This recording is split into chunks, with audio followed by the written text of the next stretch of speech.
My girlfriend spat in my face when I proposed on Christmas, sneering, "This ring is as pathetic as you." I ended things on the spot. Now she's begging me to come back. She spat in my face, actual spit, right in my face, on Christmas, in front of my entire family. I was on one knee, holding a $6,500 ring. My hands were shaking. My mom had tears in her eyes. Everyone was smiling. And Maya, the woman I'd supported for 2 years, the woman I'd just asked to marry me, looked at the ring like it was a dead rat and said, "This ring is as tiny and pathetic as you." Then she leaned forward and spat. My mom gasped. My dad half stood from his chair. My brother shouted something I couldn't hear through the ringing in my ears. I stayed on one knee for what felt like an hour, but was probably 3 seconds. The spit was warm on my cheek, running down toward my jaw. The ring box was still open in my hand, the diamond catching the Christmas lights. Everything felt underwater, muffled, wrong. Maya wasn't done. Jessica's boyfriend gave her a 3-carat ring. 3 carats? He has actual class. But you? She laughed, sharp, cruel. "You're cheap. You're embarrassing me with this sad little ring in front of everyone." I slowly stood up, grabbed my napkin, wiped the spit from my face. My voice came out calmer than I expected. "We're done. Get your stuff and get out of my apartment." She laughed again. "Good, because I've been fucking Derek for 5 months anyway. My personal trainer. He's more of a man than you'll ever be. He doesn't nickel and dime me like you do. You're boring,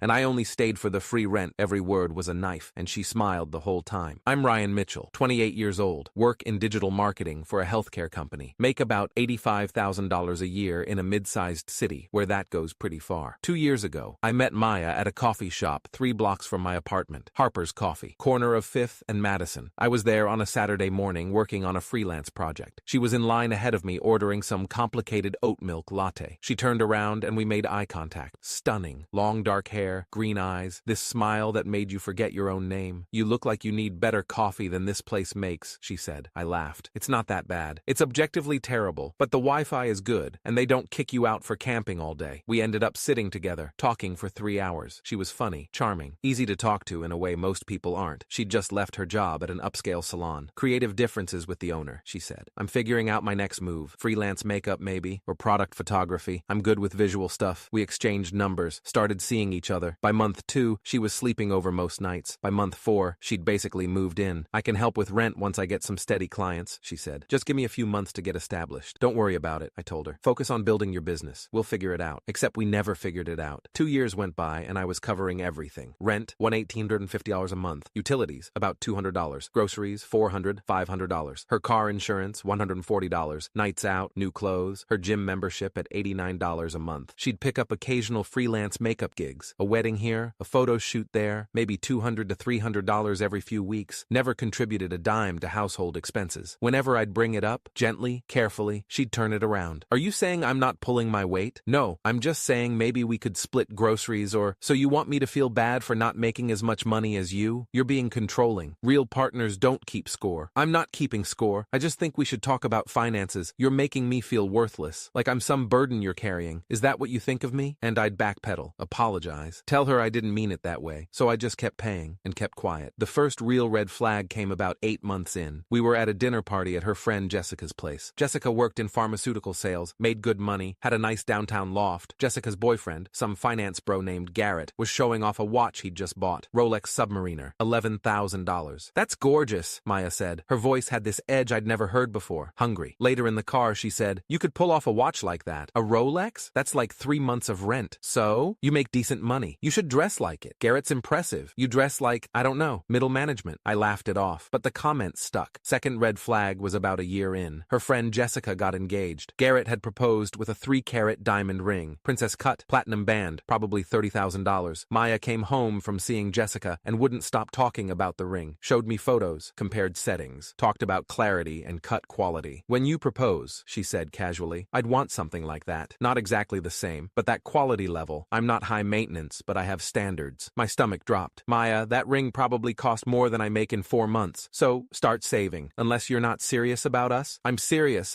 then it shouldn't be a problem." She kissed me and changed the subject. Third red flag was about 18 months in. I found out she'd opened a credit card in my name. Nothing major, $200 balance, but she'd used my social security number without asking. "I needed to buy some equipment for a photo shoot," she explained. "It was urgent and my cards were maxed. I was going to tell you, you can't open credit cards in someone else's name. That's illegal." "Oh my God, you're being so dramatic. I'll pay it off. It's fine." She never paid it off. I did. In 3 months of extra shifts and skipped lunches, but I told myself it was a mistake, that she didn't understand understand how credit worked, that she'd learn. I was an idiot. By year 2, I knew things weren't right, but I loved her, or I thought I did, or I was too stubborn to admit I'd wasted 2 years. I started thinking about proposing. Marriage would change things, I told myself. It would give us that next level of commitment, maybe motivate her to be a real partner, to contribute, to build something together. So I started saving, cut my lunch budget from $12 a day to homemade sandwiches, canceled Netflix, Spotify, Hulu, stopped going out with coworkers after work, lived bare minimum. It took 3 months to save $6,500. I went to Bennett's Jewelry on a Tuesday afternoon in November. The jeweler, Henry Bennett, third-generation jeweler, 32 years in business, walked me through options. For your budget, I can do a beautiful white gold band with a 0.75 carat center stone. Excellent clarity. Nice fire. It'll photograph well. Is that enough? I asked, feeling stupid. I mean, is that a good ring? Henry smiled kindly. Son,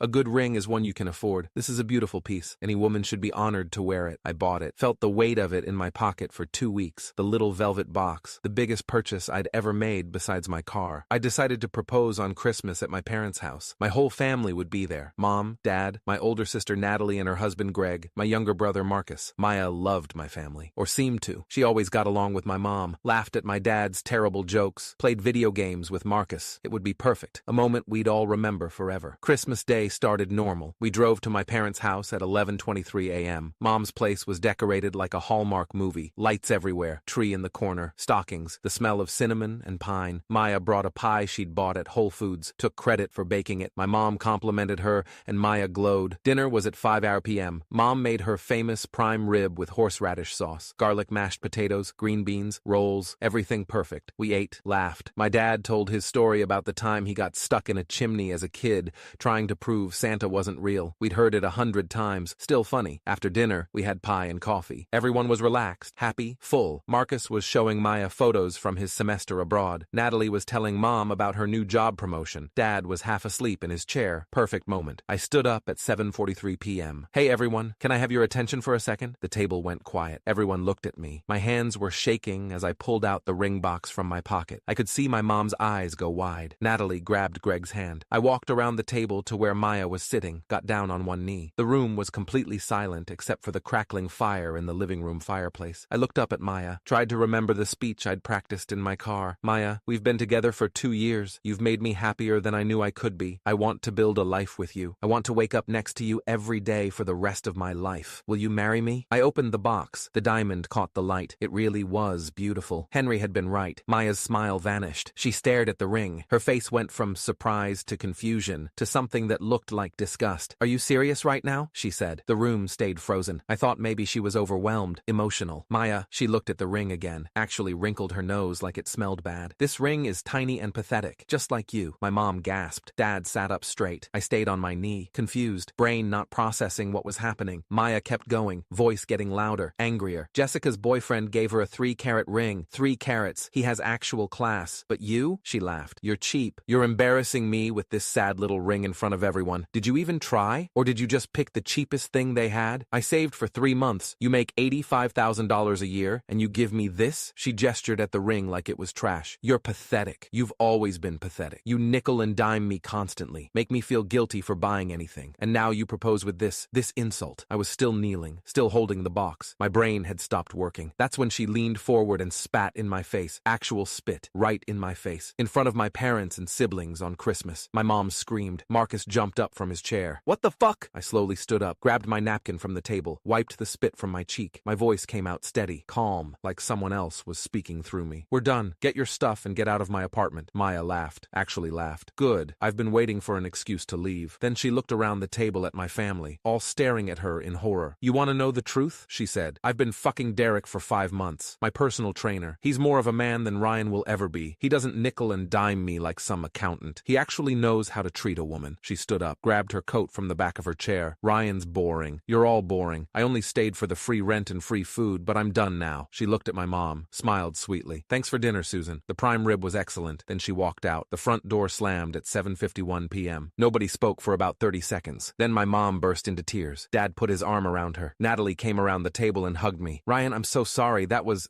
horrible. I'm fine, I said. I wasn't fine, but I said it anyway. Marcus was red-faced. I'm going to find her. I'm going to— No, my voice came out sharp. Just leave it. She's gone. It's done. I sat back down at the table, looked at the ring box still in my hand, closed it, put it in my pocket. I'm sorry, I said to everyone. I ruined Christmas. You didn't ruin anything, Dad said quietly. She did. I left at 8:34 p.m., drove home in complete shock. The roads were empty. Christmas lights blurred past. I kept replaying it, the spit hitting my face, her voice saying, pathetic, the look of disgust. Got home at 9:17 p.m., walked into my apartment. Our apartment. Except it wasn't ours anymore. Her makeup was all over the bathroom counter, her clothes in the closet, her shoes by the door, her books on the shelves. 2 years of her life tangled up with mine. I started packing. I spent the entire night packing everything Maya owned into garbage bags, every piece of clothing, every makeup product, every book and photo and random piece of junk she'd accumulated. 13 garbage bags by 3:47 a.m. I dragged them all down to the parking lot, piled them in the snow next to the dumpster. Then I went back inside and texted her at 4:23 a.m. Your stuff is in the parking lot. You have until noon to pick it up. After that, I'm donating everything. No response. At 7:45 a.m., I called a locksmith. Rodriguez Lock and Key, emergency holiday service. Cost me $280, but they came out by 9:30 a.m. and changed my locks. By 10:15 a.m., I was sitting in my apartment with new keys. 13 bags of Maya's life sitting in the snow 3 stories below. At 11:47 a.m., I watched from my window as a black Mercedes pulled into the parking lot. Maya got out of the passenger side. A guy got out of the driver's side. Tall, gym bro build, expensive leather jacket, had to be Derek. They walked toward the pile of garbage bags. Maya was pointing up at my window, saying something to Derek. He looked up, saw me watching, started walking toward my building. Oh, hell no. I met him in the lobby. Where is she? He demanded, voice trying to be intimidating. Who? Don't play games. Maya, where's her stuff? In the parking lot where I told her it would be. Take it and leave. He stepped closer, trying to crowd me. You don't get to throw her out like trash. I didn't throw her out. She left after spitting in my face on Christmas. But sure, I'm the bad guy here. You're a fucking loser, dude. She told me all about you. Cheap, controlling, pathetic. And yet she lived rent-free in my apartment for 2 years. Interesting definition of pathetic. His face went red. He shoved my shoulder. You want to say that again? I stepped back. Not because I was scared. Because parking lots in winter are slippery as hell, and I knew where this was going. Just take her stuff and leave, I said calmly. He came at me again. Aggressive. Puffed up. I sidestepped. His expensive dress shoes had zero traction on the wet lobby floor. His momentum carried him forward. He tried to catch himself. Failed. Went down hard. Face first into the floor. Got up red-faced. Ego more bruised than his face. Stormed back outside without saying anything. I watched from the window as they loaded what they could fit into the Mercedes. Took about 7 bags. Left 6 behind. They drove off at 12:34 p.m. I donated the rest to Goodwill that afternoon. The next 3 months were rough. I threw myself into work. Picked up extra projects. Stayed late. Avoided going home because being in the apartment reminded me of her. My mom called every few days. How are you doing? Fine. Ryan, I'm fine, Mom. Really, I wasn't fine, but I didn't want to talk about it. Natalie came over with groceries one Saturday. You look like shit. Thanks. I'm serious. When's the last time you ate something that wasn't takeout? I don't know. Tuesday? She made me pasta. We sat on my couch and watched The Office reruns. She was awful, Natalie said. We all knew it. We just didn't want to say anything. You knew? Ryan, she talked about money constantly, always comparing you to other people's boyfriends, always hinting about expensive things she wanted. We could all see it. Why didn't anyone say anything? Would you have listened? Probably not. 3 months and 2 weeks after Christmas, I met Rachel. We'd worked together for about a year. Different departments, marketing and sales. We'd been friendly, but not close. She stopped by my desk on a Tuesday at 2:47 p.m. Hey, some of us are getting drinks after work. You should come. I don't know. You've been turning down every invitation for 3 months. 1 drink, then you can go home and be miserable alone. I laughed. First real laugh in months. Fine. 1 drink. We went to Murphy's bar on 5th Street. 6 people from work. Rachel ended up sitting next to me. We talked for 3 hours. She was funny, easy to talk to, genuine in a way I'd forgotten people could be. I heard about your Christmas, she said carefully. I'm really sorry. Who told you? Marcus works in IT. He told half the building. Of course he did. For what it's worth, the consensus is that she's awful and you dodged a bullet. Doesn't feel like it. It will, eventually. We started seeing each other, casually at first, then more seriously. Rachel was different from Maya in every way. She had a job, paid her own bills, split checks, never made me feel guilty for not spending money on her. I like you for you, she said one night over pizza. Not your wallet. By month 4, she was staying over a few nights a week. By month 6, we were talking about moving in together. I need to be really clear about something, I told her. I'm not ready to propose. After what happened, Ryan, we've been dating for 6 months. Nobody's expecting a proposal. I just want to make sure we're on the same page about finances and contributions, and you want to make sure I'm not using you. I didn't say that. You didn't have to. She took my hand. I have a job I love. I pay my own bills. I don't need someone to take care of me. I just want a partner. Someone who shows up and treats me with respect. That's it. I believed her. 10 months after Christmas, there was a knock at my door at 7:23 p.m. on a Tuesday. Rachel was over. We were watching The Great British Bake Off and eating Thai food. I looked through the peephole. My heart dropped. Maya, standing in the hallway, holding a plate of cookies, smiling like nothing had ever happened. Who is it? Rachel asked from the couch. Nobody. Just stay here. I didn't open the door. What do you want, Maya? Ryan, hi. I made cookies. I wanted to apologize for how things ended. You need to leave. Can we just talk for 5 minutes? I miss you. Maya, you have a restraining order. You're not supposed to be here. 6 weeks after Christmas, she'd shown up drunk at 2 a.m. pounding on my door, screaming about how Derek had dumped her, how I was the only good man she'd ever known, how she'd made a mistake. I'd called the police. She'd been escorted out. I'd filed for a restraining order. Judge granted it for 1 year. She was supposed to stay at least 100 yards away. The restraining order is just a misunderstanding, Maya said through the door. We can work this out. Is everything okay? Rachel called from inside. The second Maya heard another woman's voice, everything changed. The sweet mask dropped. Her voice went sharp, vicious. Who the fuck is that? Maya, leave or I'm calling the cops. You moved on already? You asshole! She started pounding on the door. I supported you for 2 years. You lived rent-free in my apartment for 2 years. I loved you! You spat in my face on Christmas! She started screaming, calling me every name imaginable. The cookies hit my door, hard, like rocks. My neighbor Steve opened his door. What the hell? A cookie flew past his head, hit the wall behind him, left a dent. I'm calling the police, Steve yelled. Maya started throwing cookies faster. At my door, at Steve's door, at the walls. Rachel came to the door, stood behind me. Ryan, what's happening? Stay back, I said. Through the peephole, I could see Maya's face, red, tear-stained, mascara running. She looked deranged. You ruined my life, she screamed. Derek left me. I have nothing. This is your fault. 2 police officers arrived at 7:34 p.m. Officer Maria Santos, 12 years on the force, and Officer James Park, 8 years, came up the stairs. Maya was still in the hallway, surrounded by broken cookies, mascara running down her face, still holding one cookie ready to throw. Ma'am, drop the cookie, Officer Santos said. Maya looked at the cookie in her hand, at the police, at my door. She threw it at Officer Santos. It hit her vest, broke apart. Okay, turn around. Hands behind your back. I didn't do anything wrong. They arrested her at 7:39 p.m., cuffed her right there in the hallway, surrounded by broken gingerbread. Officer Santos recognized her name from the system. You have an active restraining order. You're not supposed to be within 100 yards of this residence. He's my boyfriend! Ma'am, you're under arrest for violating a protective order. They walked her out in cuffs. She was crying, screaming my name, saying she loved me. Rachel stood in my doorway watching it all. That was her? Yeah, she seems stable. I laughed. Couldn't help it. Sorry you had to see that. Are you kidding? That was the most entertaining Tuesday I've had in months. Maya was charged with violating a restraining order. Second offense. The first being the drunken 2 a.m. incident. Judge Patricia Morrison, family court, 19 years on the bench, was not sympathetic. Ms. Cooper, you violated a court order. Not once, but twice. You showed up at Mr. Mitchell's residence after being explicitly ordered to stay away. You became violent. You threw objects at police officers. What do you have to say for yourself? I was trying to apologize. By assaulting people with baked goods? They were cookies. They were weapons. Ms. Cooper,